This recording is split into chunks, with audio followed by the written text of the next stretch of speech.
Sean and I are here at the Backus Woods, one of the few remaining tracts of Carolinian forest in Canada, an hour-and-a-half drive south of Hamilton.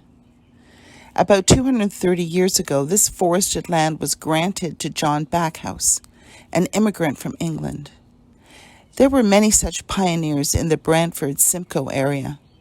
Lumber was quickly identified as the greatest natural resource, and over the late 18th and through the 19th and early 20th centuries, it is estimated that 6.5 million linear feet of lumber was exported back to England for shipbuilding, used to build the Welland Canal and railway lines, and for iron smelting.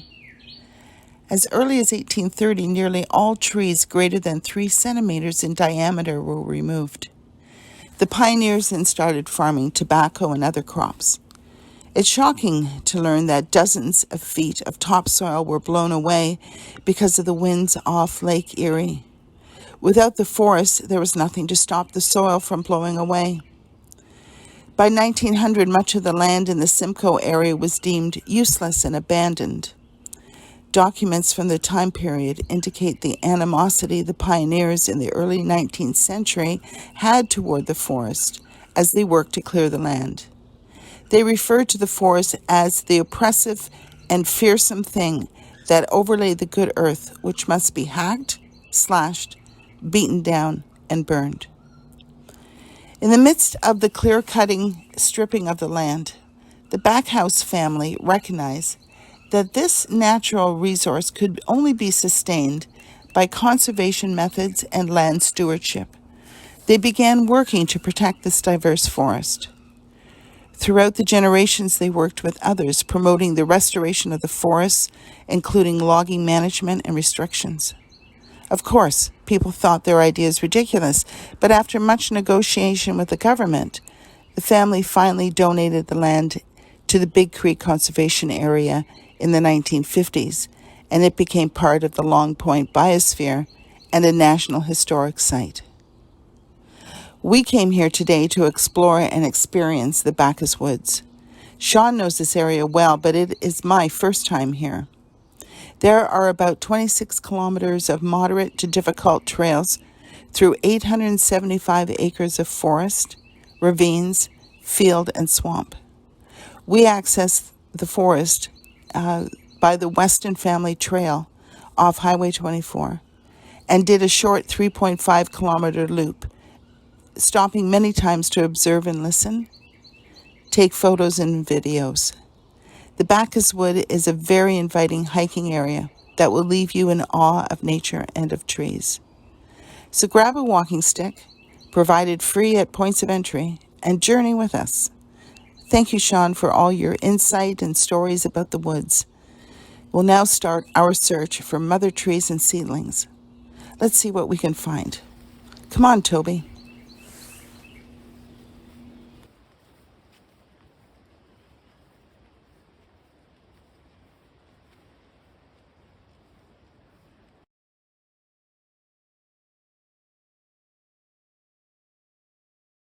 Okay.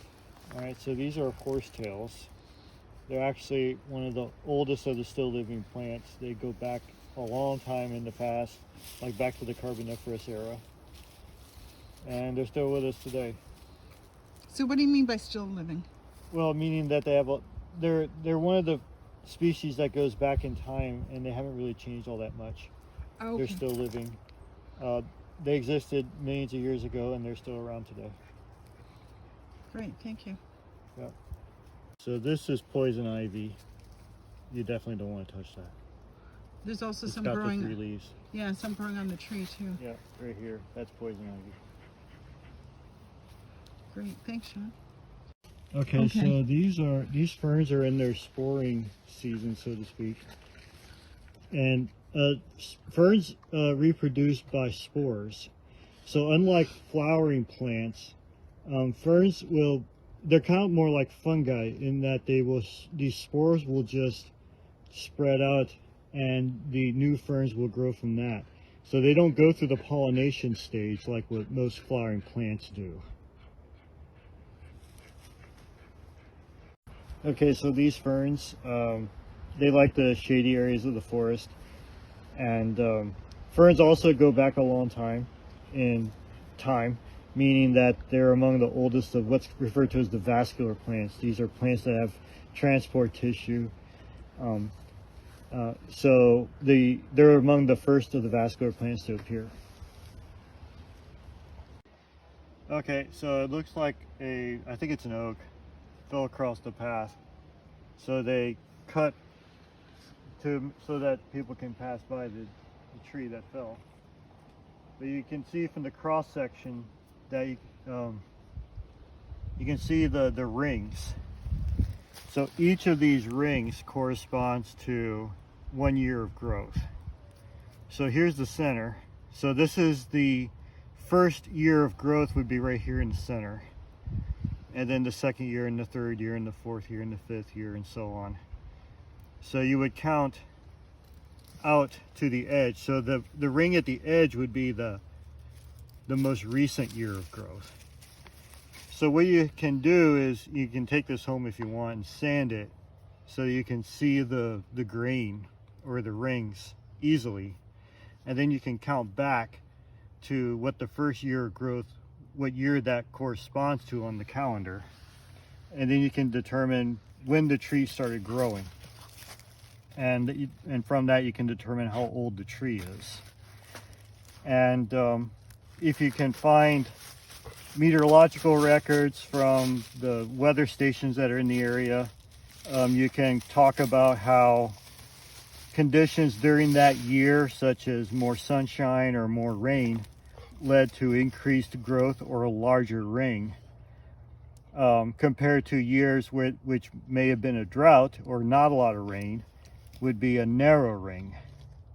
So you can actually learn a lot about the environment and what they call paleo environment, or earlier in what the environment would have been when the tree was growing in that year.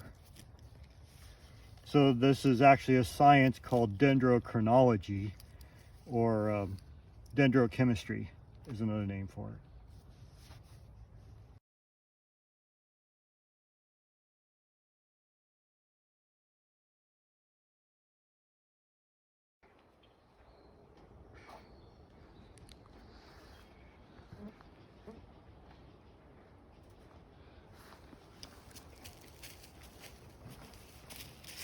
Okay, so this is an American beech, a really big one. I think it's probably the biggest one we've seen today. And it has the smooth bark. I'd say this tree is really old, maybe 200 years, hard to say. I'll say also that if you're familiar with Lord of the Rings and Tolkien, Tolkien drew inspiration of his Malorn trees in the Elven Kingdom from the beech tree, which has the smooth gray bark. And also in the autumn, the beech leaves don't really fall off the tree. They turn a golden color and then they stay on the tree all winter. So that's a little different compared to other trees which the leaves do fall in the autumn. So the organic layer that everything is growing upon is actually rather thin. It's only a few centimeters thick. If you go down just a small distance below the leaves here, you'll find sand. And that sand actually goes quite a ways down underneath the surface here. The sand is actually fairly thick. It's about 75 to 100 meters thick before you actually reach the bedrock, which is, well, in geological terms, it's Devonian limestone. Way deep under all the sand that's been piled here over the eras. Okay, so we see a lot of these pools in the forest sometimes, and that's because actually what this is there's a lot of undulating sand dunes here that have been forested with time. So these are actually just moat areas, and then all around here are dunes, sand dunes that were blown in from the lake. And these dunes were formed during the all the extensive farming that they were doing during the 1800s, which destabilized the forest ecosystem and caused all these wind blowouts to take place. So it was very much a desert here during the 1800s. So what people like Backus did, the people that used to own this property, is that they attempted to reforest the land and stabilize the soil. So you still see all these little hills everywhere, which are actually the sand dunes that are left over from that erosion period of the mid 1800s. But it's all been covered now by forest.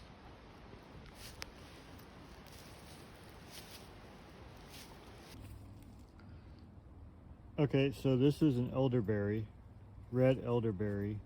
It's a native plant to this area, and they actually in the autumn this will have red berries all over it.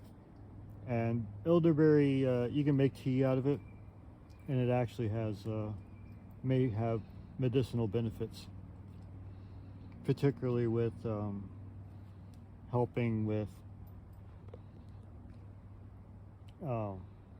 calming yourself and things like that, and clearing toxins.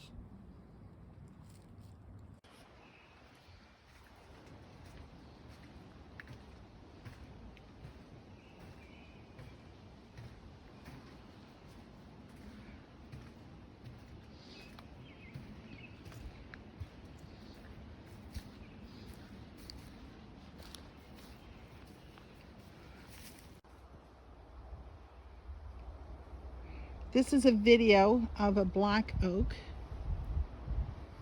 and Sean and I are here at the Backus forest, and he estimates that this tree is at least 100 years old. So this is a black oak, and it's right beside an American chestnut. So this is a baby oak. The first one we have found on our walk, even though there's so many oak trees here. Yep. And there's another big oak fairly close to Yeah, here. so here's a mother oak right here. And what we've been looking for are baby oaks at the base of the mother oak. And we haven't found any until this one. And we've walked about 1.5 kilometers. And we've only just found this one baby oak. So we wish it all the best in its growth. Okay, so the oak we saw before, that's the red oak. This one is a white oak because it's got the rounded edges, whereas the black oak and the red oak both have the pointed edges. And also the bark looks a little different on the mother white oak back there. Okay, so this is a sassafras, which is pretty much a very, very clearly a Carolinian species. So sassafras actually has 3 shapes to its leaves. So one of them is very smooth. It's just this sort of oval shape. And then we have this one, which it's a mitten shape. So there's one large and then a smaller piece. And then there's this one, which is like a hand almost, where there's 3 lobes on it. And sassafras, it's commonly used as a tea in the South in the United States, where it's really common. But this is the only area in Canada where you're going to find sassafras, is in these last areas where they preserved the forest, the original Carolinian forest in southern Canada. Okay, so this is a tulip tree seedling. You can see that the leaves have this distinctive shape around them that kind of is tulip shaped. But that, again, it's kind of like the sassafras. It's another indicator that we are in the Carolinian forest. And this leaf is just opening up.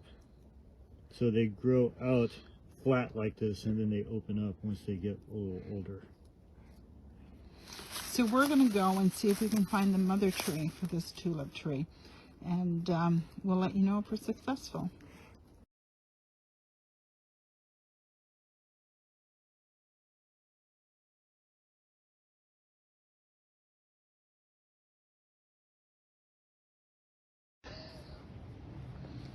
Okay, so yeah, this is a yellow birch, which is it's another Carolinian species.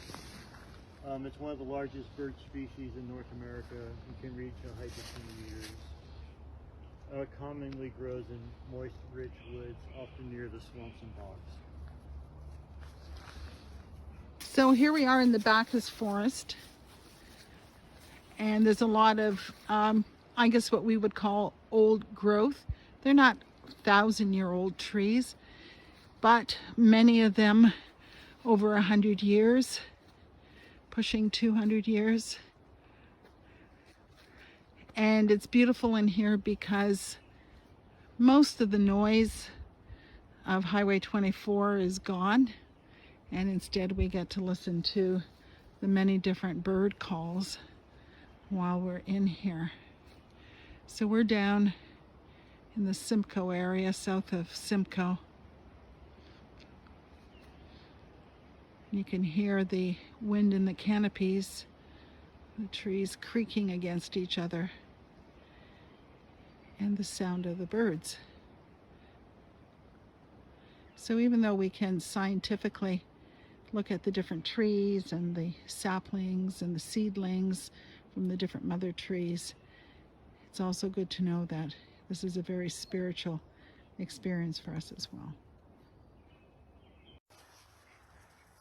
So we just finished a 3-kilometer hike through the Backus Woods. Thank you so much, Sean, for pointing out different trees to me and telling all of us about them. We never did find the mother tulip tree, but that's okay. Maybe one day we will. She's probably way back in the forest somewhere.